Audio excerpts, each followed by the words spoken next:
আমার কাছে মনে হয়েছে এই বিষয়টা একটু অস্বাভাবিক। বাংলাদেশে এই মুহূর্তে বেশ কিছু বিচ্ছিন্ন ঘটনা ঘটছে, বাট একটা আরেকটার সাথে কানেক্টেড। গেল কয়েকদিন আগে কেরানীগঞ্জে একটা মাদ্রাসায় ওই মুহূর্তে ছাত্র ছিল না, কিন্তু শক্তিশালী একটা বিস্ফোরণে ছাদমাত সহ একটা বিল্ডিং উঠে গেছে। এখানে খুবই শক্তিশালী বিস্ফোরক ছিল। সামনে নির্বাচন, দেশে নানান ধরনের ঘটনা ঘটতে পারে। আর এর মাঝখানেই গেল শনিবার ভারত থেকে 8টি ট্রাক প্রবেশ করেছে বাংলাদেশে লিগেলি। কোন দিক দিয়ে প্রবেশ করলো? ভারতের পেট্রোপোল স্থলবন্দর দিয়ে।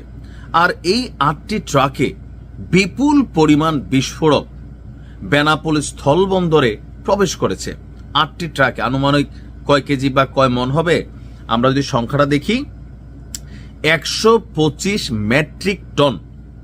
1 মেট্রিক টন কত কেজিতে? এটা কুইজ রইল।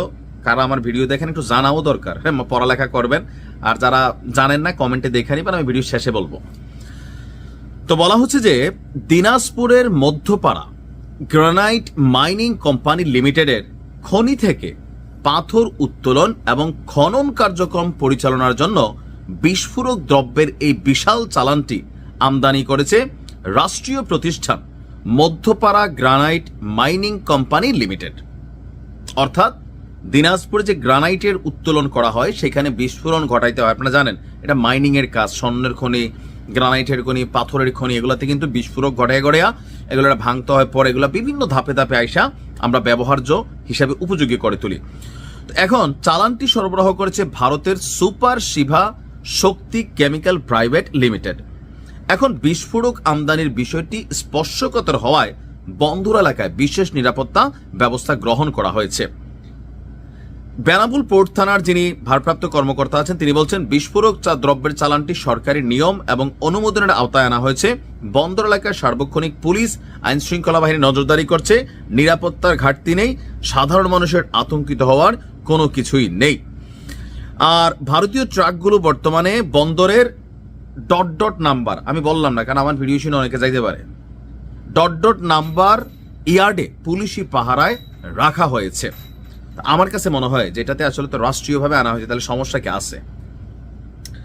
আমাদের ওই যে সরকারি পেট্রোলের যে খনি বা বিভিন্ন জায়গা থেকে দেখি মাঝে মাঝে এত হাজার লিটার তেল নাই। কালকে বিএনপির প্রোগ্রাম হয়েছে, পুলিশি নিরাপত্তা ছিল, 58টা মাইক নাই, না 58 কয়েল তার নাই, মাইক নাই। রাষ্ট্রের অনেক জিনিস গাজী মানে অনেক কোম্পানি বিভিন্ন সময় লুট হয়ে যাচ্ছে মবের মাধ্যমে, তো পুলিশ তো থাকে। ধানমন্ডি 32 ভাঙা হয়েছে, সেখানে মব তৈরি করা হয়েছে, তৌহিদি জনতা মানে মাঝে মাঝে মাজার ভাঙা দিচ্ছে, পুলিশ তো আছেই। এখন অনেক সময় অনেক ঘটনা ঘটতেছে। তো নির্বাচনের আগে দেশের যে কোনো সময় যে কোনো বড় ধরনের দুর্ঘটনা ঘটতে পারে। এই জিনিসগুলা এই মুহূর্তে আমার কাছে মনে হয়েছে বিপজ্জনক। নির্বাচন শেষ হইতো, এগুলা আনতো 4 দিন পরে মাইনিং করতে কোনো সমস্যা ছিল না। এখন আনছে সমস্যা না, এগুলাকে রাখা বা যে কোম্পানি নিচ্ছে সেইখানে তারা তাদের পার্সোনাল প্রোটেকশন কতটা শক্তিশালী, এগুলা কি এতটা সিকিউর রাখা যাবে যে এখান থেকে 2, 4, 10 কেজি 125 টন, এবার বলি 1 টন মানে 1000 কেজিতে 1 টন, তাহলে আপনি বুঝছেন এখানে কত লক্ষ কেজি বিস্ফোরক মানে ঢুকছে। সেখান থেকে যদি 2 কেজি 5 কেজি 10 কেজি মাল নেওয়া যায়, এরকম 2, 4, 100টা বিল্ডিং উড়াই দেওয়া যাবে যারা এগুলো নিয়ে কাজ করে। তাহলে আপনি বুঝছেন এটাকে আসলে কতটা স্পর্শকাতর একটা জিনিস। নির্বাচনের ঠিক আগ মুহূর্তে যখন দেশে নানান ঘটনা ঘটছে, সরকার সবকিছুতে ব্যালেন্স রাখতে পারতেছে, এটা তো বাস্তব। তো সেই মুহূর্তে এই জিনিসটারে হেফাজতে রাখা কঠিন। বড় কিছুর পরিকল্পনা তো থাকতে পারে পেছনে, সরকারের ভেতরে তো এরকম এজেন্ট থাকতে পারে যে পুরো দেশের অস্থিতিশীল করতে চায়। আমি তো কোনো কিছু হালকা নেই না, কারণ এখানে তো বহুত দালাল ঘুরে, বিভিন্ন দেশের দালাল আছে সরকারের মধ্যে। আমার মনে হয় যেহেতু নিয়েই আসছে, এটাকে সেনাবাহিনীর তত্ত্বাবধানে দিয়ে দেন। নির্বাচনের আগে কোন রকম মানে রিস্ক লওয়ার সুযোগ নাই ভাই। বহুত উপদেষ্টারা দেশ ছেড়া পালাই যাবে, ঘটনা ঘটাই দিয়া আপনি বিপদে পড়বো। সো এটা খুবই ডেঞ্জারাস একটা জিনিস, এটা সেনাবাহিনীর হেফাজতে রাখা হোক, এটা আমার পার্সোনাল দাবি। ভালো থাকুন, আসসালামু আলাইকুম।